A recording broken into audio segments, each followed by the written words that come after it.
Hello and welcome back to Beckler Guitars and Repair, and today we have a fun one. Today we're going to check out and maybe modify this 2011 Gibson Flying V Melody Maker. This thing's got a lot of cool specs and I got some big plans for it. Let's check it out.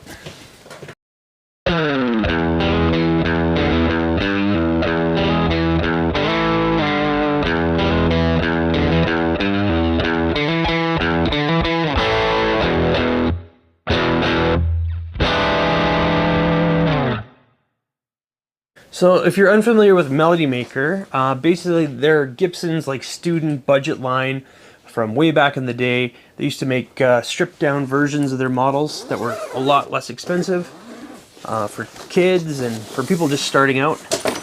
And then they made this really unique model in 2011, which is a Flying V version of the Melody Maker. So this thing's super cool. I really love the look. It's got a satin black nitro finish, which is cool. I really love satin finishes. They're super thin, and as the guitar ages, it looks really cool because it's really easy to wear through, so you get a nice relic look fairly easily on these guitars. And the thin nitro I like too. Makes the guitar very thin finish, lets the wood breathe. It's very resonant. It's a great finish. And these guitars are a little bit smaller than the regular Flying V. They're a little bit thinner, and the body's just overall a little bit smaller. So think of like a shrunken down Flying V. This model has a single pickup. The pickup is actually a Seymour Duncan in HB103, one volume, and an output jack, and that's it. We've got our wraparound stop bar tailpiece there. This model is actually plecked, so that's kind of a bigger deal on like a cheaper guitar like this, because that's a premium spec on Gibson guitars. They have a machine that files all the frets like perfectly level, so you can get the action way down low. So you rarely have problems with high frets on Gibsons. And yeah, this guitar has been plecked. You can usually take your guitar to like stores that have a pleck machine, and they'll do it for like $300. So having this done on this inexpensive a guitar is a nice feature. And then we've got our baked maple fingerboard with acrylic dot inlays, Corian nut. We've got our Melody Maker style headstock, which is a smaller headstock. It's got the Gibson truss rod cover on there. If you can see, the string pull is nice and straight on Melody Makers, so that really helps with any tuning instability issues. Oh, another cool feature on this guitar is it's a maple body. So yeah, it's a smaller, thinner V body, and it's made out of a slab maple, so no weight relief, just a big piece of maple. Actually, with this one, you can kind of see through the finish. You can see the join lines. So there's one there, and there's one there. So this is actually a three-piece maple body, but it feels very, very, very light. This is a pretty unique guitar. The neck kind of feels like a 60s style neck. And so my plan for this guitar is, I think this guitar originally was for like a student who liked metal and wanted to get into like a metal guitar without having to break the bank. And I think it's really cool for that reason. But what I want to do to this is, I'm more of a classic rock kind of guy. And I do like one pickup guitars. There's something to them. Every single pickup guitar I've gotten has been amazing tone-wise. I don't know if it's just the lack of pull from the neck magnet on the strings or what kind of voodoo's going on, but every single pickup guitar I own sounds great. And I've come to pretty much prefer single pickup guitars, but I do not like that there is no tone option here. I definitely use my tone knob a lot on single pickup guitars because you can change the sound a lot just with the tone. And I'm not a huge fan of this pickup. This is a Duncan designed pickup, so it's not actually a Seymour Duncan pickup like their USA models. It's more of an import model, and it's a ceramic pickup, so it's going to be super hot, probably good for metal, but it's not my vision for this guitar. I want to have a nice and light you know, single pickup flying V black. That's a rock machine, and that's what we're gonna make today. So yeah, okay, let's go ahead and get this on the bench and take the weight. Oh, this is exciting. I knew this thing felt light. So this is a flying V that's under 6 pounds. So crazy light, and there's no weight relief in this guitar. This is all slab, so it should resonate very nicely, and very, very light. That's cool. 5 pounds, 15.3 ounces, or 2.70 kilograms. So our very hot Duncan design pickup, the HB103, is reading a 15.78. Again, that's a ceramic magnet pickup, super hot. And here's what I want to replace it with. So I got this in a trade a while back, and I've been kind of looking for something to use it on. This is a 57 Classic Plus humbucker. It's just a 57 Classic, just a little bit extra whine, so you get a little bit more output from it. And I think it would be just perfect for this type of guitar. Again, what I want this to be is like an on-stage kind of stripped down rock machine. So it's already super light, it already looks really cool. Now I just want to put my favorite pickup on here, or my favorite Gibson pickup on here, which is the 57 Classic. And then I want to do something about this volume, no tone situation. So let's take this thing apart, have a look what's already in there, and see what we can do.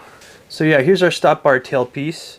Basically, you just wrap your strings around here, and it's got 2 little screws here that you can adjust intonation.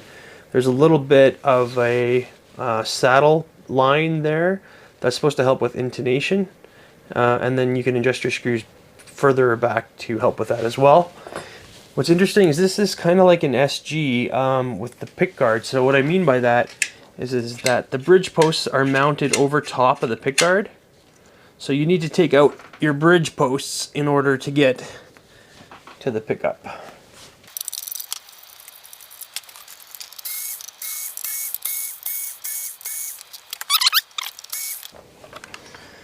All right, okay, so here's a look at our pickup and super simple wiring. So there is our HB103 Duncan design pickup. We've got our single Gibson pot and our output jack, and that's it. This is all mounted to the pick guard, and it's top routed into the body. So basically this is just one slab of maple, or 3-piece slab of maple. Routed humbucker cavity here, and put in 2 bridge posts, and that's it. This is also a set neck, which is standard for Gibson. But yeah, that's pretty cool. I was trying to see if there would be room for a tone knob, but there isn't really. So what I mean by that is you could, well, maybe if you put a tone knob directly beside the volume, you might be able to sneak it in there. It looks like it would be tight because the route kind of tapers off there before the output jack, so it might be hard to fit a full-size pot in there. You might be able to fit a mini pot, like a mini tone, right here, and then you'd have 2 knobs pretty close to each other, and then it might interfere with the output jack too. But I have another plan for putting a tone on this guitar. So this is called a concentric potentiometer. So basically, this is like having 2 potentiometers in one. The top part is going to be the tone, and the bottom part is going to be the volume. So you see these on Dan Electro guitars a lot of the time. They can be on basses as well. And then you can get special knobs that fit on these. So this knob, oh, that's the top part. So the bottom part fits on the bottom part, like so, and the top part fits on the top part. And then once these are screwed down, the larger knob will control your volume, and the smaller knob will control the tone. So I'm going to place this pot here instead of the volume, and I'm going to swap out the pickup.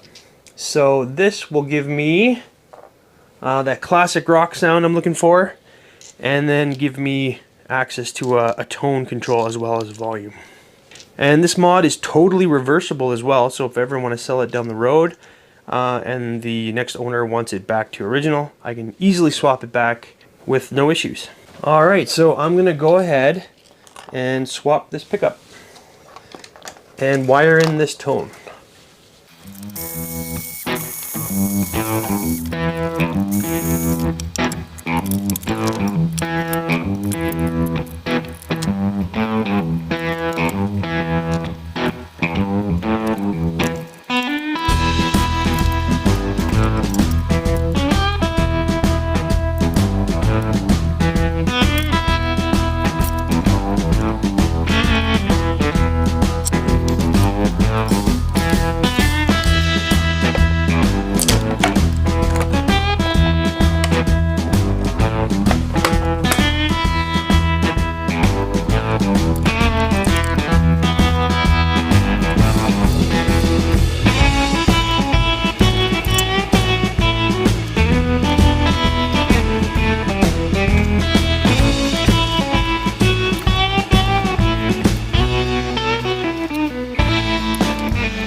Alright, it's all finished. Here's a quick look at my wiring.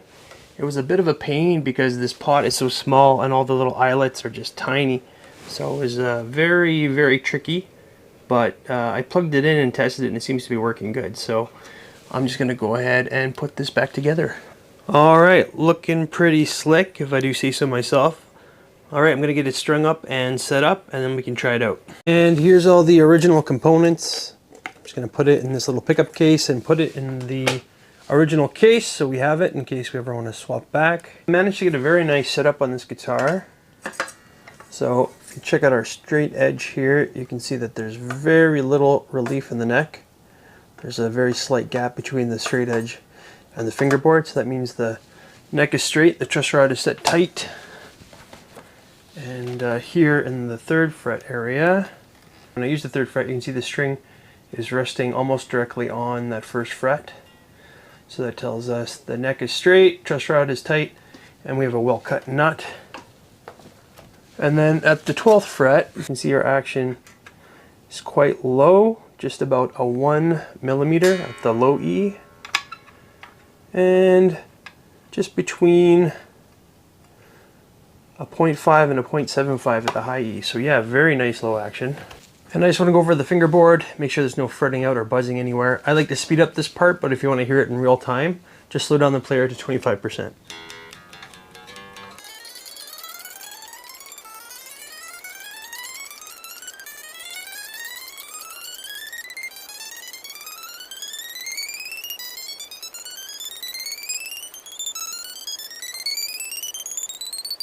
So yeah, very nice low action. You can definitely tell this guitar's been plucked because, yeah, super low action and no buzzing or fretting out anywhere.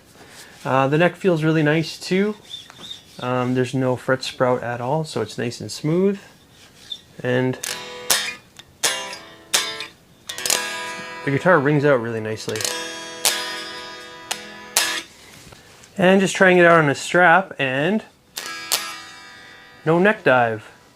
Kind of wants to go a little bit, but overall it's pretty well balanced. It stays put. Pretty cool. We got a under 6-pound flying V with no neck dive. And width of the nut is 1.67 inches or 42.54 millimeters. And at the 12th fret, a 2.06 inches or a 52.36 millimeters. Neck depth at the 1st fret is a 0.838 inches or 21.28 millimeters. And then at the 12th fret, that is a 0.937 inches or a 23.82 millimeters. Here's a look at the neck profile. So yeah, just a nice rounded C. pretty standard. And it feels like a skinnier neck. It's a little bit more narrow than some. It's, yeah, kind of a skinny, slim taper neck. Feels good though. All right, I'm plugged into my 1965 Fender Bassman.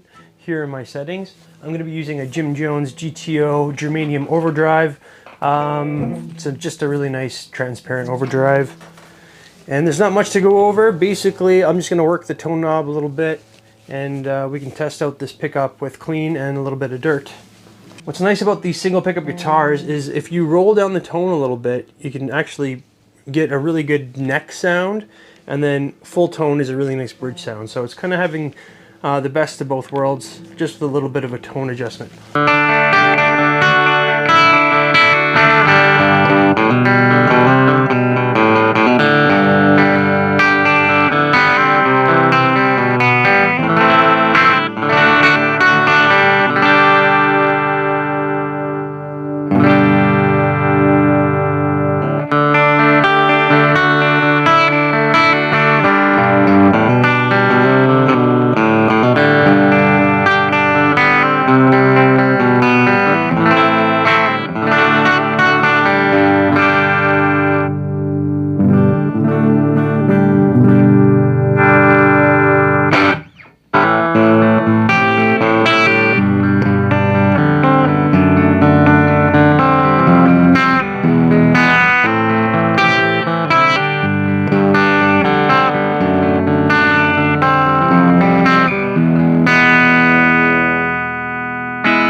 Yeah, sounds great, clean. Tons of sustain on this guitar. And the tone knob on this is pretty versatile. You can get a lot of different sounds out of it. All right, let's try with a little bit of distortion.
All right, final thoughts on the 2011 Gibson Melody Maker Flying V in satin black.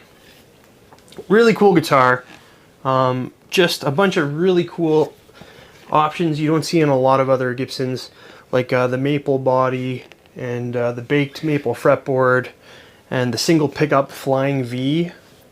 Really, really cool. I really like the straight string pull on the headstock on this Melody Maker. Makes tuning stability really, really nice. I think this model was just let down by a couple features. I really didn't like the pickup when I tried it. That ceramic, Duncan inspired humbucker. It was just way too bright, way too shrill, and pretty much unusable for me. I'm sure a metal player might think differently. And I really didn't like that it didn't have a tone knob, because on a single pickup guitar, the tone knob really does a lot. So I think with these few simple mods, this really took this guitar to the next level. So now it's a super light, like, stage guitar. It looks really cool. Again, very, very light. Just a hair over 6 pounds, which is crazy for a Flying V. And I really like this 57 Classic Plus in the bridge. It really gives it that really nice, you know, classic rock grit. You can still get metal sounds out of it with the right pedals and stuff like that, but also having that versatility of the tone knob now makes this thing pretty killer. And again, these mods are all fully reversible. I didn't drill any new holes or do anything permanent. You can easily swap the pickup back and put the original pot in. I kept all the parts that come with this guitar. I was planning on keeping this guitar, but I just can't get along with the neck. I'm just really preferring the larger necks these days. So as cool as this is, I'm going to have to pass it on. I'm going to have it for sale on the Reverb if you're interested. But yeah, I think the perfect utilization for this guitar would be like a stage guitar. It's super light. It's not going to break your back. It looks really cool and super easy and nice to play. And you got amazing tone with that single pickup 57 Classic Plus, and then you have your tone functionality as well. So overall, really cool. It also stayed in tune great, plays great, and the condition of this guitar is really nice. I mean, there's just a little few subtle marks and dings here and there, but overall it's in really nice condition. And it comes with the original softshell case and all the original components. But that's going to be it for today. Thank you for tuning into Beckler Guitars and Repair, and I'm going to have more for you really soon. Thanks a lot.